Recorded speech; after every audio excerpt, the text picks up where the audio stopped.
def ñaan nañ ko commencé pas baaw wala ok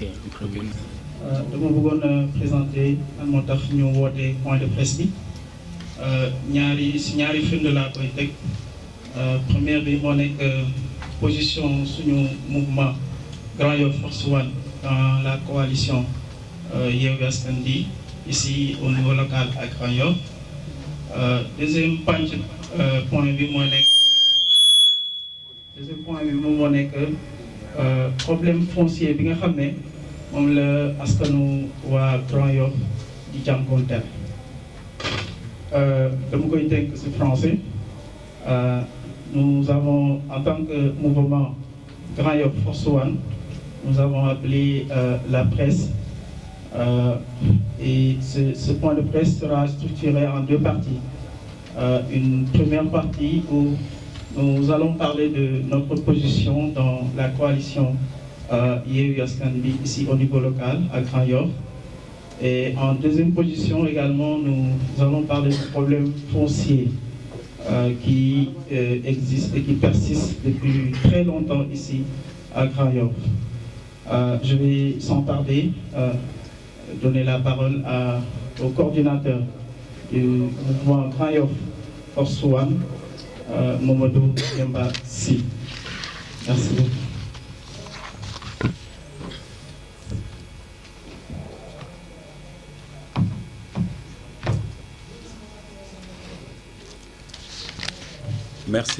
Merci César.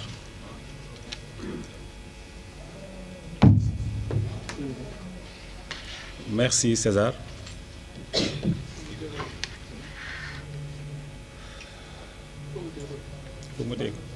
Ok.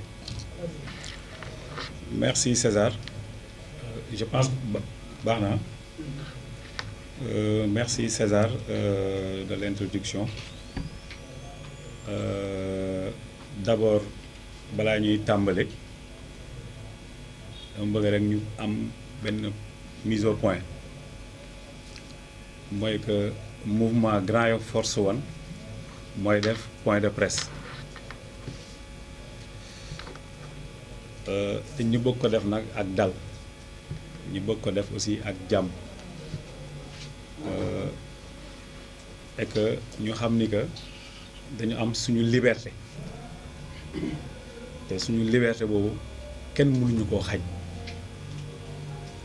ku nekk rek am nga sa liberté moo tax ñu bëgg ko def ak dal di wax mbooleem ñu fi nekk ñoo xam ne lépp lu ñu fiy def rek c'est pour l'intérêt de Grand Yoff amul loo xam ne intérêt wu benn nit la précision bu laa bëggoon joxe ñu tàmbale. maa ngi naan salaamaaleykum mbooloo mi ñoo ngi nuyu d'abord suñuy kilifa yi fi toog di leen gërëm ci seen teewaay mais it di leen sargal ndaxte góor gi day faral di naan balaa nga naan naam ne fa c'est juste pour dire bu dul woon ñoom seen njàmbaar bu dul woon ñoom seen fit seen jom seen fula ak seen fayda tey jii ñun seeni doom duñ ko tal bay toog fii tey di wax ak dal ci Grand Yoff. Grand Yoff mooy suñu gox Grand Yoff mooy suñu commune Grand Yoff mooy suñu fierté. Merci et un grand merci à tous nos parents. ñoo ngi nuyu aussi l'ensemble de la presse sénégalaise ñi teew ak ñi teewul car c'est une fierté pour nos citoyens sénégalais de dire qu'on a une presse libre te liberté boobu xeex bu yàgg moo ko jur donc merci et tous nos encouragements à la presse sénégalaise. woote bi woote bi nag woote jàmm la dafa am juste lu ñu bëgg Grand Yoff yi bàyyi ci xel donc il faut que ñu am lu ñu leeral ci lu ñuy leeral sax am na loo xam ne day soog a ñëw bokk na ci li tax point de presse bi xaw a am retard parce que depuis sànq ba léegi ñu ngi ñuy woo ci téléphone depuis ci suba ba léegi ñun ñee ngi ñëw bu ñu sañoon ñu bañ a def point de presse bu ñu sañoon ñu bañ a def point de presse mais nag daa fekk loo xam ne tàmbali nañ ko bu pare dañ ko war a eggali te gisuñu ci dara toq rafetal ay ni loo xam ne dafa war a gaañ benn doomu Grand Yoff moo tax ñuy dalal xel yi ci élection locale yi weesu dañoo ànd ak monsieur le maire Pape Madiop Diop te jëmmam waral suñu bokk ñun jëmmuy maire Pape Madiop Diop moo waral suñu bokk ci biir Yewwi Askan Wi au niveau local mais aussi bilan wam moom monsieur le maire Pape Madiop bilan wam daf ñu doy dolleeku ci jomam dolleeku ci ngoram fulam ak faydam mais aussi en bon stratège en bon capitaine yàlla may ñu ndam ju rëy Yewwi Askan Wi am 14 631 voix 14 631 voix Benno Bokk Yaakaar am 7 477 voix donc on a doublé les scores Yewwi Askan Wi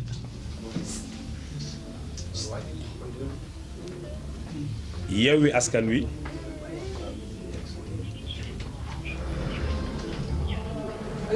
Yewwi Askan Wi dafa doublé score Benno Bokk Yaakaar ba teg ci ay voix bi toute la coalition Yewwi Askan Wi Grand Yoff abattre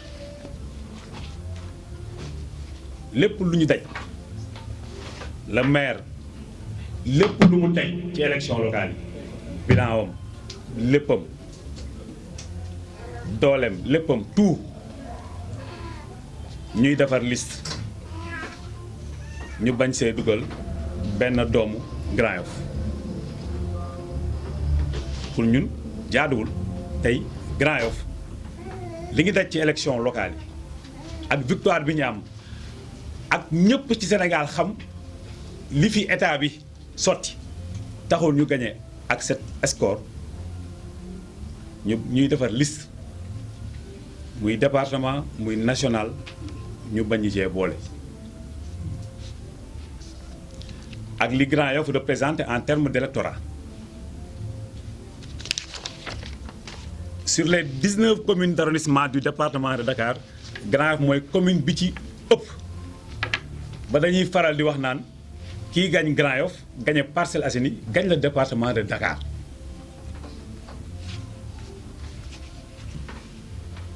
dañoo bëgg ñu respecté ñu nañ ñu respecté nañ ñu jox cër vous pensez que suñu toogee ci télé di déglu suñu toogee ci télé di déglu kilifa di wax ne dama laaj diw mu def ñu man ak diw ci vidéoconférence parce que damaa bëgg xam problème bi pour defar liste Dakar bi lan la quel est le problème kilifa gi ne ko diw de dafa bëggoon le maire de Yaraax ak le maire de Point E ñu nekk sur la liste parce que ci ñoom la yaakaar pour gagner la bataille de Dakar ci ñoom la yaakaar pour gagner la bataille du département de Dakar je pense que loolu du ay sos ñëpp dégg nañ du ne fàng kenn du ko jeex loolu képp kuy doomu Grand Yoff képp koo xam ne doomu Grand Yoff da ngaa ñëw dëkk si doomu Grand Yoff laa de souche soo ko déggee ti sa xol du neex pesum kanam nag dañu ne borom moo koy fajal boppam on nous a giflé dañ ñoo humilier monsieur le maire Pape Madiop Diop suppléant de Barth à Grand Yoff Mermoz Sacré-Cœur Grand Yoff mu doon nekk suppléant au Mermoz Sacré-Cœur Bassirou Samb à la 29e position Pathé Ba à la 35e position ok comme que Yaraax ak Point E ñooñu le département bi gën a yaakaar parce que ñoo am ay usines peut-être ñoo am ay entreprises ñoo am ay sociétés amul problème mais ngeen xam ni dañoo xool trop ñoom l'aspect financier parce que peut-être usines yi fa nekk ak sociétés yi li ñuy indi ñun Grand Yoff mënuñu ko indi le département de Dakar lan moo xewaat encore bi intercoalition Wallu Yewwi ñëwee le président Abdoulaye Wade en bon stratège mu dugal Serigne Mbacké Abo Thiam ci élection yi passé Serigne Mbacké Abo Thiam dañoo jàkkaarloo ak moom Yewwi Askan Wi ñun ñi bokk moom dafa nekkoon tête de liste moom moo nekkoon tête de liste Wallu Sénégal jàkkaarloo ak ñun moom il n'avait que 1134 voix ak la coalition Wallu 1134 voix xoolal boobu injustice soo xoolee Yewwi Askan Wi lu mu am 14000 et quelques Benno Bokk Yaakaar 7000 et quelques Wallu Sénégal am 1134 voix tey jii ñu jël ki am 1134 voix dugal ko ci liste département bi ba pare mu nar a nekk député léegi ñun suñu maire ñu sape ko loolu on dit que dañoo ne injustice gënul loolu tey xam naa ne sax li ñuy def nii dina am ñu foog ni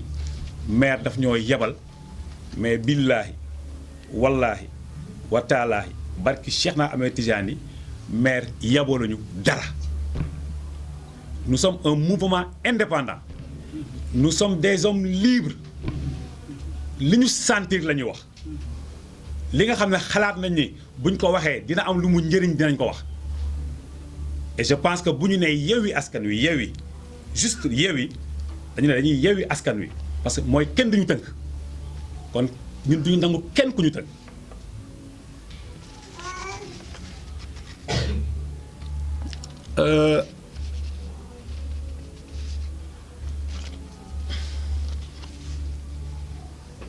donc ñu naan tout le travail colossal que la coalition Yewwi Askan Wi Grand Yoff a abattu ci lii la mujje c'est dommage et c'est triste ça nous fait très mal léegi nag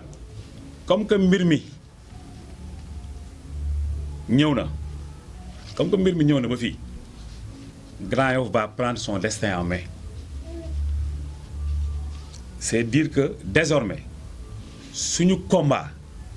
dañ koy concentrer ci suñuy këyitu kër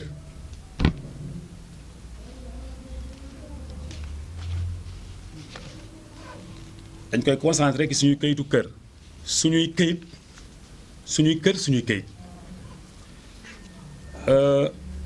da ngay gis kër borom kër gi am njaboot lool te kër gi du am lu weesu ñetti néeg walla ñeenti néeg ci Grand Yoff njaboot gi duñ ci xecc ba dañuy fanaan ci ëtt bi mbaa sax ci perron bi mbaa ci biti te loolu jur na lu bëri melokaan bi ñuy dundee ci Grand Yoff jur na tey lu bëri par exemple insécurité parce que ñi ngi ci mbedd bi la ñuy fanaan xegetuñ ci biir kër yi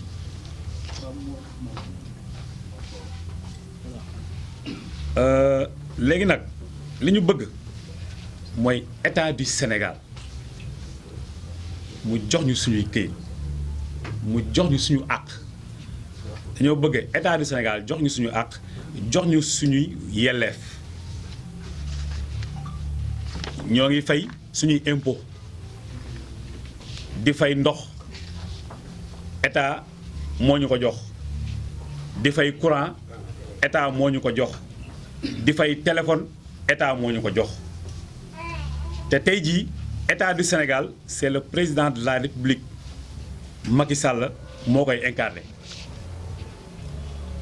et c'est lui le président de tout le peuple sénégalais donc am nañu sañ-sañ au nom de la population de Grand Yoff au nom de Grand Yoff Force One ñaan ko mu dimbali ñu jot suñuy këyit parce que suñuy këyit du maire moo ñu koy jox suñuy këyit du député moo ñu koy jox suñuy këyit président de la république moo ñu ko mën a jox te dañoo bëgg mu jox ñu suñuy këyit te combat boobu tàmbali nañ ko te duñ ko arrêté te lépp loo xam ne combat bi laaj na ko dinañ ko def lii njalbeen la lépp loo gis ci àddina da nga koy def ci cadre waxtaan moo tax ñu am sañ-sañ taxaw devant tout le peuple sénégalais waxaat président de la république Macky Sall mu dimbali ñu jot suñuy kayitu kër vive Grand Yoff vive Grand Yoff notre fierté Grand Yoff ci xol je vous remercie. Je commence par saluer la présence de nos chères autorités ici présentes et les remercie de leur présence à ce point de presse malgré leurs occupations. Les anciens ont l'habitude de dire, avant de boire, il faut déjà que l'eau soit là. C'est juste pour dire que si ce n'était leur courage, leur détermination, aujourd'hui, nous, leurs enfants, ne seraient pas ici pour parler de Grand Yoff, notre terroir, Grand Yoff, notre commune, Grand Yoff, notre fierté. Merci et un grand merci à tous nos parents. Je salue aussi toute la presse ici présente et ceux qui n'ont pas pu venir, car c'est une fierté pour nous, citoyens sénégalais, de s'appuyer sur une presse libre après tant de combats acharnés. Donc merci à vous tous et nos encouragements à la presse sénégalaise. Nous avons convoqué ce point de presse parce que nous aimons notre Grand Yoff et nous aimerions éclaircir certaines choses. Lors des élections municipales passées, notre mouvement a combattu auprès du maire Pape Madiop Diop et c'est ce qui nous a valu notre intégration dans la grande coalition Yewwi Askan Wi, ici, dans la commune de Grand Yoff. Mais cette victoire est le fruit de son bilan, ajouté à son abnégation, sa loyauté, son leadership. Dieu nous a donné une victoire éclatante. La coalition Yewwi, première avec 14 631 voix. Et en deuxième position, la coalition Benno Bokk Yakaar avec 7 477 voix, ce qui fait le double. Alors, est-ce que c'est normal, avec tout le travail abattu, pour que la coalition Yewwi remporte la victoire à Grand Yoff? Est-ce que c'est normal que cette dernière puisse constituer une liste sans aucun candidat de la commune, avec tout ce que Grand Yoff représente en termes d'électorat? Sur les 19 communes d'arrondissement du département de Dakar, Grand Yoff reste la plus grande commune selon les statistiques. On a l'habitude de dire que celui qui gagne Grand Yoff et les Parcelles Assainies gagne le département de Dakar. Il faut qu'on nous respecte. Il faut qu'on redonne à Grand Yoff ses lettres de noblesse. Vous pouvez imaginer ce que nous ressentons quand nous entendons un grand monsieur dire haut et fort dans les médias qu'il a demandé à un autre grand monsieur c'est quoi le problème. Il lui répond non. Vous savez, un autre grand monsieur aussi tient à ce que le maire de Yaraax et le maire de Point-E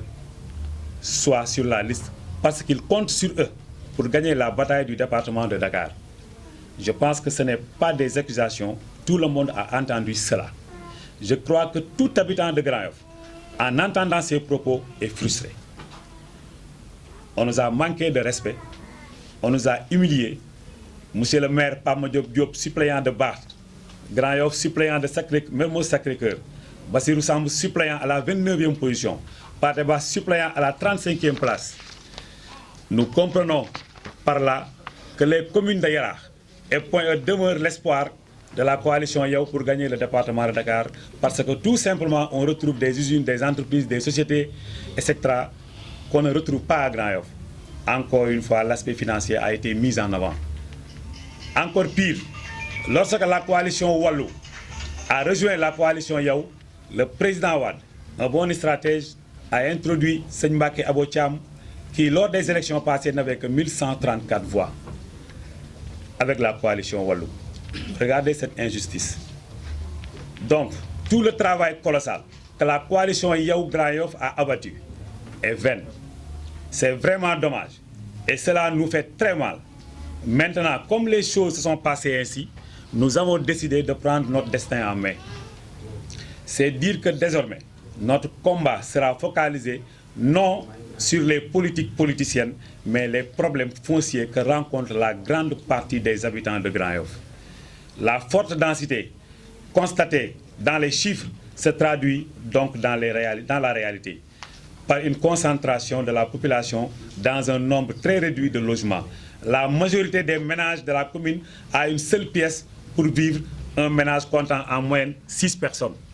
Cette surpopulation générale va également peser sur les infrastructures publiques qui vont se retrouver saturées. Maintenant, nous voulons interpeller l'État du Sénégal, le seul qui est capable de solutionner nos problèmes, nous aide à régler notre problème majeur, le foncier. L'État du Sénégal, c'est le président Macky Sall qui l'incarne. Et c'est lui le président de tous les Sénégalais. Donc nous pouvons nous permettre, au nom de toute la population de Grand Yoff, à travers le mouvement Grand Yoff Force One, lui demander de régler cette affaire Grand Yoff dans nos cœurs. Je vous remercie.